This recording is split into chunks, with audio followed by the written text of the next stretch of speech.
guys, I started that video and had it turned around, and so I had to restart the video. It is 83 degrees. It's very annoying.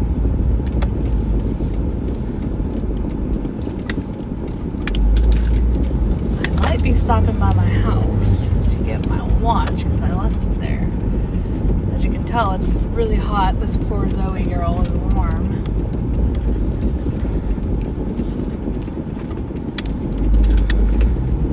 She got lots of fur. And she's deciding to stand in the sunshine. Silly belly head. I'll leave the car running and the air running when I go to get my watch. Because today will be a pretty physical day.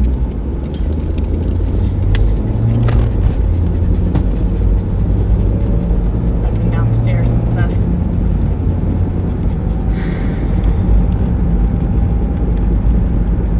It's a day where my feet really want to be naked. I have sandals on, but they're not liking the sandals. And I'm thinking Disneyland will probably be sandals. Going to Disneyland this week. It's probably going to be a sandal day.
Okay.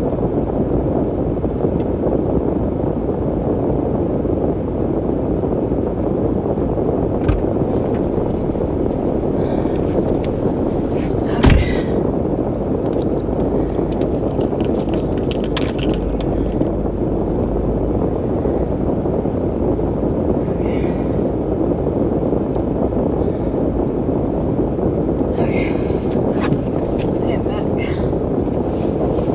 Now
of ghost pepper chicken nuggets.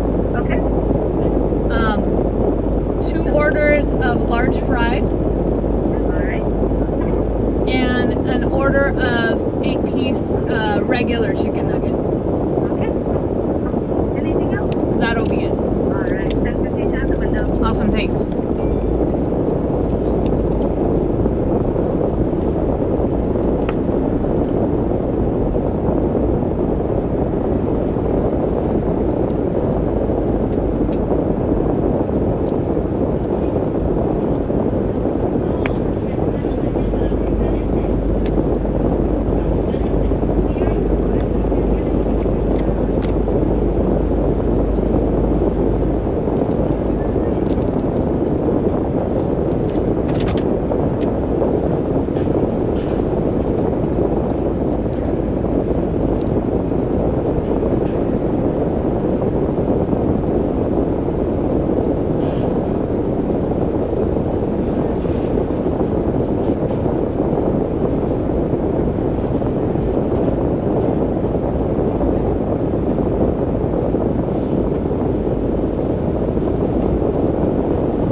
are stuck in a public school for 8 hours a day and then go right to daycare.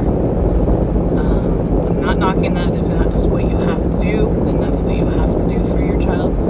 But your child's not going to be as well-rounded as somebody that can stay home with their kids and provide that. Like, I really feel now, especially after all the shutdowns and stuff, I really feel that I used to not feel this way, but I really feel like homeschool kids are going to be so much more well-rounded and ready for this new task force that we'll be seeking, this new workforce. They're going to be 10 times more ready for it and very well-rounded.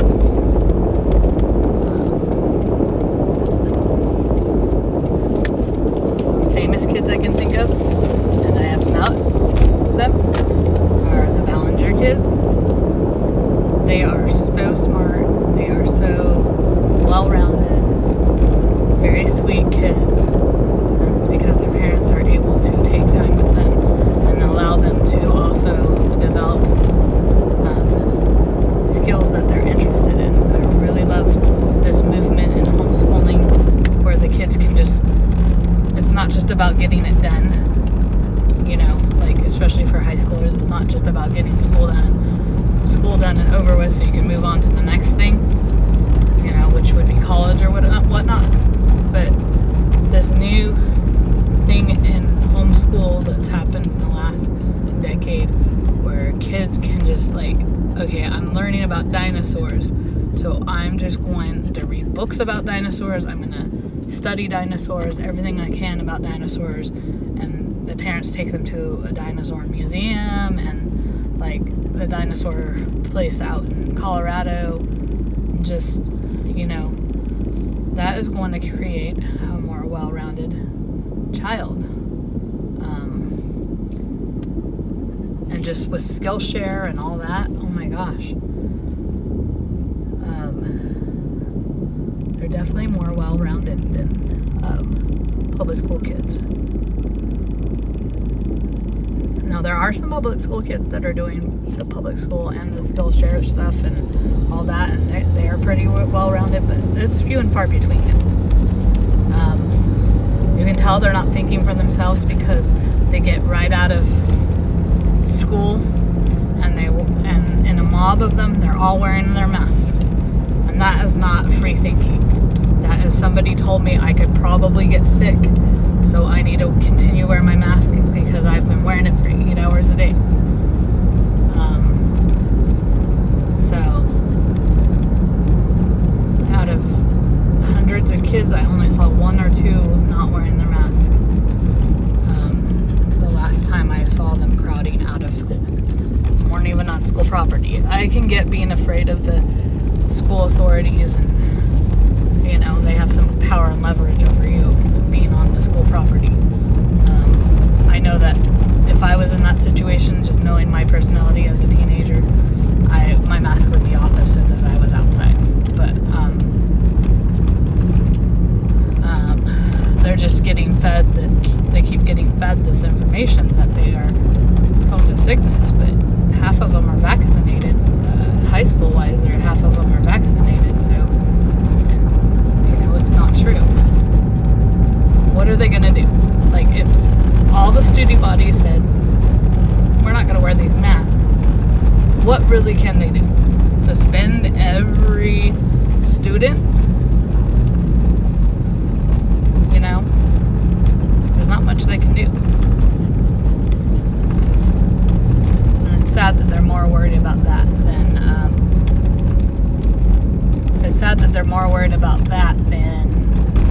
other things that are going on in school that to me should be more priority.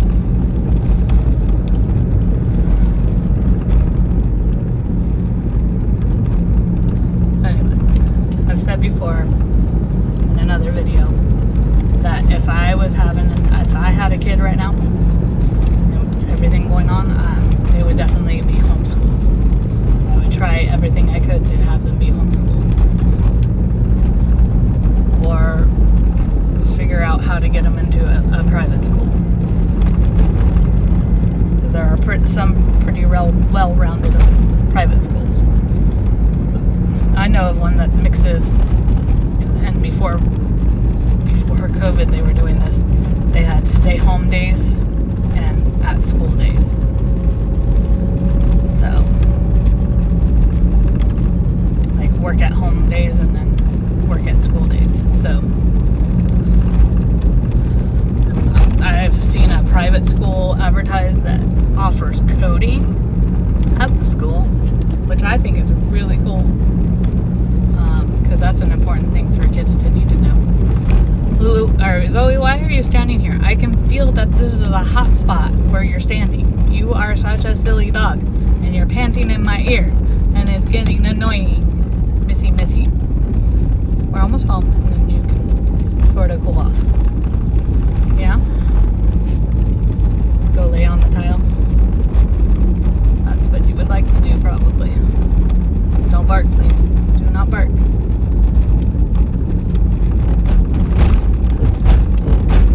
Okay.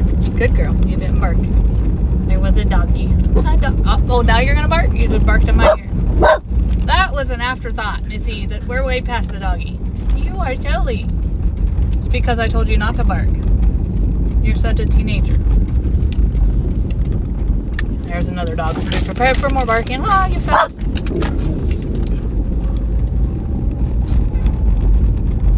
And they're barking, I think, at other dogs.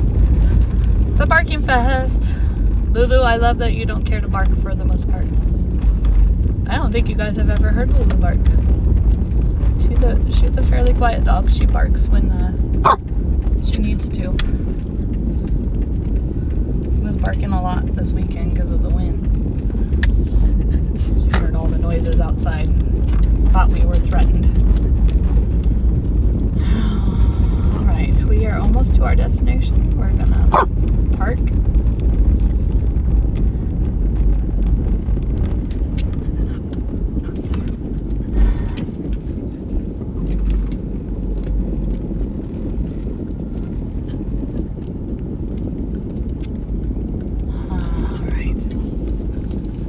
Shade, a little bit of shade. All right, we are gonna say goodbye.